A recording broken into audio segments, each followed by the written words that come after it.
Big ബോസിൽ കയറിയ അലറൽ വീരൻ doctor Robin Radhakrishnan. Big ബോസിലുള്ള സമയത്ത് ഞാൻ സപ്പോർട്ട് ചെയ്തിരുന്നു, പല കാര്യങ്ങളും സപ്പോർട്ട് ചെയ്തിരുന്നു. ഇപ്പോൾ സപ്പോർട്ട് ചെയ്യാൻ കഴിയുന്ന രീതിയിലല്ല, ചാണകക്കുഴിയിൽ കിടന്ന് ഉരുളുക എന്നുള്ളതാണ്. രാജീവ് ചന്ദ്രശേഖരേട്ടൻ പാവമണ്ണ് മഹാനാണ് എന്നൊക്കെ പറഞ്ഞുകൊണ്ട് മെഴുകുന്നത് എന്തൊക്കെ ഊളത്തരങ്ങളാണ് ആ BJP കാണിച്ചു കൂട്ടുന്നുള്ള ബോധം പോലും ഇല്ലാതെ ന്യായീകരണമായിട്ട് വന്നിട്ടുണ്ട്. മറുപടി കൊടുത്തേ വെക്കൂ, കൊടുക്കാം അല്ലെ. സി ഈ ലോഞ്ചിന്റെ ഡേറ്റ് തൊട്ട് കഴിഞ്ഞ കുറച്ച് ദിവസങ്ങളായിട്ട് അൺവാണ്ടഡ് ആയിട്ട്, സ്പെസിഫിക്കലി ഞാൻ പറയാണ് അൺവാണ്ടഡ് ആയിട്ടുള്ള കുറച്ച് അൺവാണ്ടഡ് കോൺട്രവേഴ്സിയുടെ പിറകിലാണ്. നമ്മൾ ഏതിനാണ് പ്രയോറിറ്റി കൊടുക്കേണ്ടത്? തീർച്ചയായിട്ടും BJPയുടെ സംസ്ഥാന അധ്യക്ഷൻ പറയുന്ന കാര്യങ്ങളെ നമ്മൾ മുഖവരക്ക് എടുക്കാൻ പാടുള്ളൂ. ഒന്ന് കണ്ടോക്കി. മുഖ്യമന്ത്രി വരുന്നു, ഇനിയിപ്പോ മുഖ്യമന്ത്രിയുടെ ഒപ്പം മരുമകനും വരണമെന്ന് അദ്ദേഹത്തിന്റെ ഒരു നിർബന്ധം ഉണ്ടെങ്കിൽ 7 ദിവസം മുമ്പേ എഴുതി പറഞ്ഞ എന്താ പറഞ്ഞില്ല? ആരാണിത് മനസ്സിലായില്ലേ? 7 ദിവസം എഴുതിയിട്ട് പറയണത്രേ. ആദ്യം മലയാളം സ്വന്തം പേര് എഴുതി വായിക്കാൻ പഠിപ്പിക്കുക അവനെ, എന്നതിന്റെ ശേഷം ഡയലോഗ് അടിക്കാൻ പറ. ഇവൻ ആരാണ് അങ്ങോട്ട് ക്ഷണിച്ചത്? ഇവൻ എന്തിനാ അങ്ങോട്ട് പോയിരിക്കുന്നത്? കേരളത്തിന്റെ പൊതുമരാമത്ത് മന്ത്രിയല്ലേ വിളിക്കേണ്ടത്, അല്ലാതെ ഇവനെയാണോ വിളിക്കേണ്ടത്? മുഖ്യമന്ത്രിയുടെ മരുമോനാണോ അല്ലേ എന്നൊന്നും നിങ്ങൾ നോക്കേണ്ട കാര്യമില്ല. അയാളൊരു മന്ത്രിയാണ്, ആ മന്ത്രി ക്ഷണിക്കുക തന്നെ വേണം. ഈ പറച്ചിലൊക്കെ കേട്ട് കഴിഞ്ഞ് വിചാരിക്കും മുഴുവൻ ഫണ്ടും അങ്ങ് കേന്ദ്ര ഗവൺമെന്റ് അങ്ങോട്ട് ഇറക്കിയിട്ട് കൊടുത്തത്. 25% കേരള ഗവൺമെന്റ് ആണ് ഇട്ടിട്ടുള്ളത്. അതോ ഒരുപാട് ഭൂമി ഏറ്റെടുക്കുന്ന വിഷയവുമായി ബന്ധപ്പെട്ട് കണ്ടും ഈ റോഡ് ഒരിക്കലും വരരുതെന്ന് ആഗ്രഹിച്ചുകൊണ്ട് BJP തന്നെ മണ്ണിറക്കി ബ്ലോക്ക് ചെയ്തതൊക്കെ നമ്മൾ കണ്ടതാണല്ലോ. അത് മനസ്സിലാക്കണം കേട്ടോ. ഇവനെയൊക്കെ സപ്പോർട്ട് ചെയ്യുന്ന ഇവനെ പറഞ്ഞാൽ മതി. ഡെവലപ്മെന്റിനാണോ അതോ ഈ പറയുന്ന കണക്ക് ഡ്രാമാസിനാണോ? അങ്ങ് ചോദിക്ക്, രാജീവ് ചന്ദ്രശേഖരനോട് ചോദിക്ക്. നീ കേക്ക്. മുഖ്യമന്ത്രി വരുന്നു, ഇനിയിപ്പോ മുഖ്യമന്ത്രിയുടെ ഒപ്പം മരുമകനും വരണമെന്ന് അദ്ദേഹത്തിന്റെ ഒരു നിർബന്ധം ഉണ്ടെങ്കിൽ 7 ദിവസം മുമ്പേ എഴുതി പറഞ്ഞ എന്താ പറഞ്ഞില്ല? പറ, ഈ ഡ്രാമ ആരെ എഴുതി കൊടുത്ത്? കറക്റ്റ് ആയിട്ടില്ലല്ലോ, അത് നിർത്താൻ പറ. റോബിൻ രാധാകൃഷ്ണ, കുറച്ചെങ്കിലും ബോധം നിനക്ക് ഉണ്ടെന്ന് ഞാൻ വിചാരിച്ചത്. പക്ഷെ ചാണകക്കുഴിയിൽ പോയി വീണപ്പോ അവിടെ കിടന്ന് ഉരുണ്ട് കളിക്കണത് കാണുമ്പോഴാണ് കുറച്ചെങ്കിലും ചിന്തിക്കടാ, കുറച്ചെങ്കിലും ചിന്തിക്ക്. കുറച്ച് ബോധം വേണം.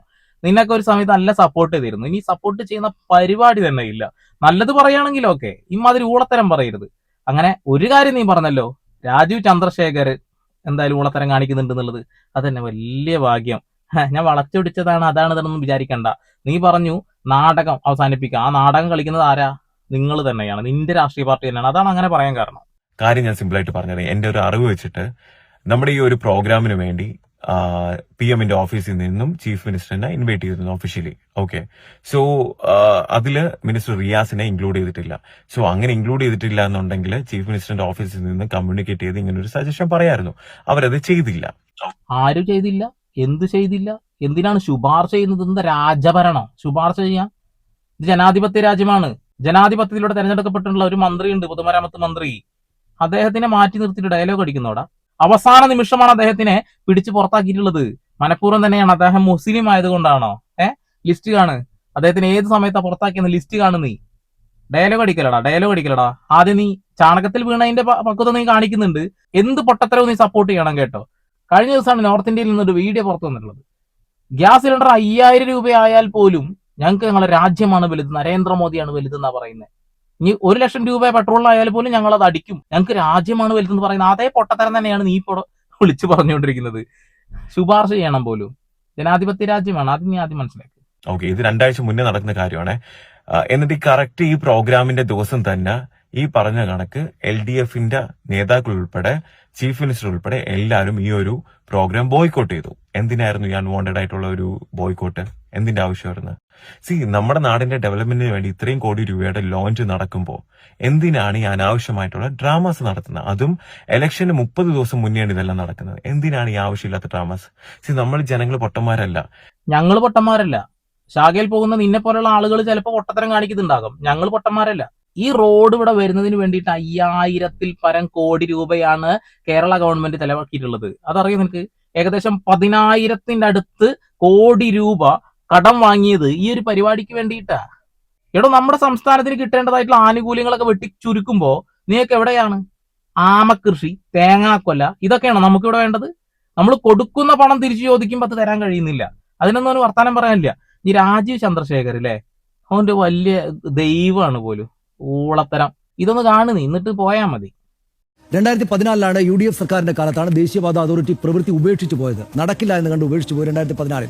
സ്ഥലമെടുപ്പുമായി ബന്ധപ്പെട്ട പ്രശ്നങ്ങൾ പദ്ധതി ഉപേക്ഷിക്കാൻ പ്രധാനപ്പെട്ട കാരണമായിരുന്നു. 2016 അധികാരത്തിലെത്തിയ LDF സർക്കാർ പദ്ധതിക്ക് സഹായം വാഗ്ദാനം ചെയ്തു. അത് വീണ്ടും നമുക്കത് പൂർത്തിയാക്കണമെന്ന് തീരുമാനമെടുത്തു. ഭൂമി ഏറ്റെടുക്കുന്നതിന് ചിലവിന്റെ 25% തുക സംസ്ഥാനം വഹിക്കാമെന്ന് ഈ സർക്കാർ കേന്ദ്രത്തോട് ഉറപ്പ് നൽകി. ഏകദേശം 5581 കോടി രൂപ കിഫ്ബി ഫണ്ടിൽ നിന്ന് ദേശീയപാത അതോറിറ്റിക്ക് സംസ്ഥാന സർക്കാർ കൈമാറി. കിഫ്ബി ഫണ്ട് കേരളത്തിന്റെ കടപരിധിയിൽപ്പെടുത്തുകയാണെന്ന് കേന്ദ്ര സർക്കാർ അറിയിക്കുകയും ആ നിലക്കുള്ള നടപടികൾ കേന്ദ്ര സർക്കാർ എടുക്കുകയും ചെയ്തു.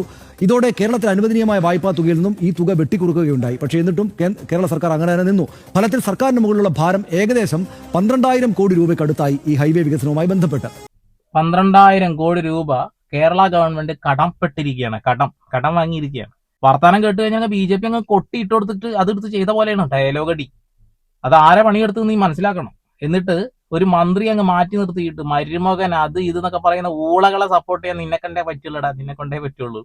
നിനക്കിതിൽ എന്താ നേട്ടം എന്ന് ഞങ്ങൾക്ക് വ്യക്തമായിട്ട് അറിയാം. ഫെയിം നിലനിർത്താൻ ഇനി ഒറ്റ ലക്ഷ്യമുള്ളൂ. BJP കണ്ട് കയറിയാൽ മതി. മറ്റുള്ള രാഷ്ട്രീയ പാർട്ടിയിലേക്കൊന്നും ആ രാഷ്ട്രീയ പാരമ്പര്യമുള്ള ആളുകളെ മാത്രമേ കയറ്റുള്ളൂ. ഏതെങ്കിലും രാഷ്ട്രീയ പാർട്ടിയിൽ പ്രവർത്തിക്കണം. നിന്നെ പോലെയുള്ള ആളുകൾ അതിലേക്ക് കയറി ചെല്ലുന്നത് എന്തുകൊണ്ടാണ് വ്യക്തമായിട്ട് എല്ലാവർക്കും നല്ല ധാരണ ഉണ്ട് എന്നുള്ളതാണ്. എന്തായാലും ചാണകത്തിൽ വീണല്ലോടാ നീ, ചാണകത്തിൽ കിടന്ന് ഉരുള്. ഞാൻ സംഖ്യയാണ് അഭിമാനത്തോടു കൂടി പറയുന്നത്. ഈ രാജീവ് ചന്ദ്രശേഖർ ഈ കേരളത്തിന് വേണ്ടി എന്തുകാണ് ചെയ്തിട്ടുള്ളത്? അമ്മാവനെ പറ്റിച്ചിട്ട് അമ്മോസനെ പറ്റിച്ച് BPL കൈക്കലാക്കിയ കഥയൊക്കെ നിനക്ക് അറിയോ?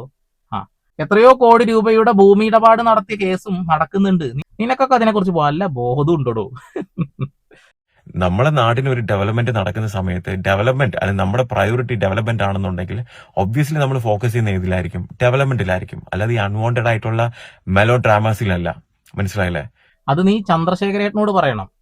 ഓക്കെ, ഇന്ത്യയിൽ ദേശീയപാത വികസനത്തിനായി ഇത്രയും വലിയ തുക സ്ഥലമേറ്റെടുപ്പിനായി നൽകുന്ന ആദ്യ സംസ്ഥാനമാണ് കേരളം. അതിനുശേഷം ബീഹാറിലൊക്കെ നടന്നു.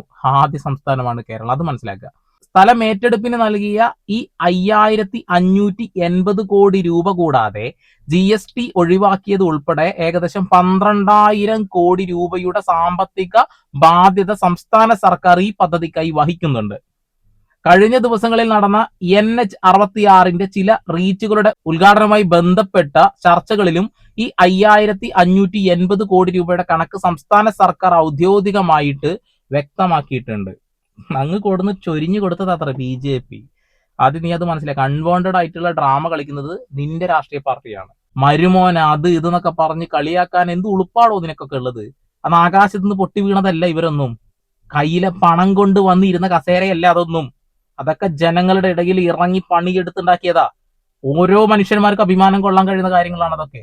അപ്പോഴാണ് ഫണ്ട് എറിഞ്ഞ് ഒരുപാട് ഷെയറും വാങ്ങി കൂട്ടിയിട്ട് ആ കസേര പൈസ കൊടുത്ത് വാങ്ങി അവിടെ ഇരിക്കുന്നത് പോലെ അല്ല. അയാളെ സപ്പോർട്ട് ചെയ്യും നീ. കാരണം നീ അന്നും ഇന്നും എന്നും ഒക്കെ സാമ്പത്തിക നേട്ടമുള്ള ആളുകളുടെ കൂടെയാണെന്ന് വ്യക്തമായി ഇപ്പൊ കത്തുന്നുണ്ട്. ഇൻവൈറ്റ് ചെയ്തില്ല എന്നുണ്ടെങ്കിൽ പ്രോപ്പറായിട്ട് കമ്മ്യൂണിക്കേറ്റ് ചെയ്താൽ പോരെ. അവര് വിളിക്കത്തില്ല എന്നൊന്നും ആരുടെ പറഞ്ഞിട്ടില്ലല്ലോ. പ്രോപ്പറായിട്ട് കമ്മ്യൂണിക്കേറ്റ് ചെയ്ത് PM ഓഫീസിൽ നിന്ന് ഗസ്റ്റ് ലിസ്റ്റിൽ ഉൾപ്പെടുത്താവുന്നതേ ഉള്ളൂ.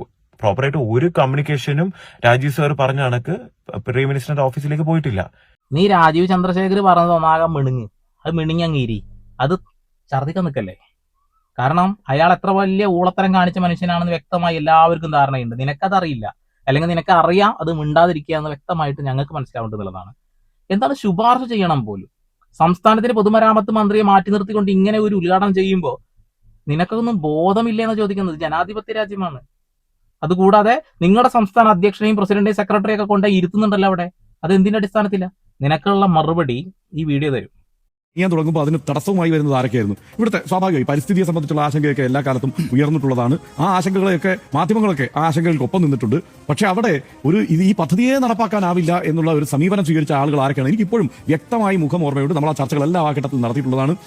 അന്ന് ഇങ്ങനെ തിളങ്ങി വരികയാണ് സുരേഷ് ഗോപി, BJPയുടെ മുഖമായി സുരേഷ് ഗോപിയുണ്ട്, PK കൃഷ്ണദാസ് ഉണ്ട്, നമ്മുടെ ഗോപാലകൃഷ്ണനുണ്ട്, ശോഭാ സുരേന്ദ്രനുണ്ട്. ഇവരൊക്കെയാണ് BJPയുടെ നേതാക്കളായി അതിന് നേതൃത്വം കൊടുത്തത്. അപ്പുറത്ത് VM സുധീരനെ പോലെയുള്ള കോൺഗ്രസിന്റെ നേതാക്കളും അതിന് നേതൃത്വം കൊടുക്കാനുണ്ടായിരുന്നു. പക്ഷേ BJPയുടെ നേതാക്കൾ, അത് പ്രത്യേകിച്ച് PK കൃഷ്ണദാസ് ഒക്കെ അവിടെ നടന്ന് സമരം ചെയ്യുന്നു. നന്ദിഗ്രാമിൽ നിന്നുള്ള മണ്ണ് കൊണ്ടുവന്ന് അവിടെ ഇടുന്നു. ഇത് അതുപോലുള്ള ഒരു അതിക്രമമാണ് എന്ന് ആവർത്തിച്ച് പറയുന്നു. അങ്ങനെ ഇത് അവസാനിപ്പിക്കാൻ വേണ്ട ശ്രമം നടത്തുന്നു. PS ശ്രീധരൻപിള്ള കേന്ദ്രത്തിൽ കത്തെഴുതുന്നു. ഇത് മുടക്കാൻ, ഇത് കേന്ദ്രം ഭരിക്കുന്നത് BJPയാണ്. ആ ഘട്ടത്തിൽ ഒരുപക്ഷെ ഇത് മുടങ്ങി പോകുമോ എന്ന് തന്നെ നമ്മളെല്ലാം സംശയിക്കുന്ന സ്ഥിതിയിലേക്ക് കാര്യങ്ങൾ പോയി. പക്ഷേ അവിടുന്ന് ഇതിനെ മുമ്പോട്ട് ചവിട്ടിക്കൂട്ടി കൊണ്ടുപോയി. ഭൂമി ഏറ്റെടുക്കുന്നതിന് വേണ്ട പണം 25% സംസ്ഥാന സർക്കാർ മുടക്കണമെന്ന് ആവശ്യപ്പെട്ടു. അതുവരെ ഇപ്പൊ എല്ലാവരും പറയുന്നുണ്ടല്ലോ, ഉത്തർപ്രദേശ് ഉത്തർപ്രദേശ് മുടക്കിയല്ലോ, ബീഹാർ മുടക്കിയല്ലോ എന്നൊക്കെ. അതുവരെ അങ്ങനെ ഒരു കീഴ്വഴക്കം ഇല്ല എന്ന് മാത്രമല്ല 25% ഇതുവരെ ഒരു സംസ്ഥാനവും കൊടുത്തിട്ടില്ല. അറ്റ്ലീസ്റ്റ് ഒരു കാര്യം പറയുമ്പോൾ നിന്റെ ചന്ദ്രശേഖരൻ പറഞ്ഞത് മിണുങ്ങാതെ അതിന്റെ അപ്പുറത്തേക്ക് യുക്തിപരമായി ചിന്തിക്കുക, അന്വേഷണം നടത്തുക, എന്നിട്ട് വേണം വീഡിയോ ചെയ്യാൻ. നിന്നോട് ഒരു തരത്തിലുള്ള സ്നേഹവും ഇനി ആളുകൾ കാണിക്കുന്നത് ഞാൻ വിശ്വസിക്കുന്നില്ല. നീ കറക്റ്റ് പോയി വീണിട്ടുണ്ട് നിന്റെ സ്വഭാവത്തിന് പറ്റിയ സ്ഥലത്ത്, ചാണകത്തില്. കൊള്ളാം. അതിന് അൺവാണ്ടഡ് ആയിട്ട് രാജീവ് സാറിന് ആവശ്യമില്ലാതെ സോഷ്യൽ മീഡിയയിൽ ബുള്ളി ചെയ്യുക, നെഗറ്റീവ് കമന്റ്സ് ഇടുക.